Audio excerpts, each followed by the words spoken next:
હા દલીચંદ, હું રામજીનો ભાઈ પારસ. હું એ પદ્માવતી નહીં, પણ એની જોડકી બેન ઝૂલણ છું. પણ પારસ, આ બધું શું છે?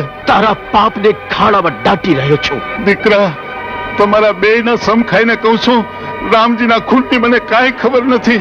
હું તો સાવ નિર્દોષ છું. નિર્દોષ તો હું હતો દલીચંદ, તોય તે મને જેલમાં ધકેલી દીધો.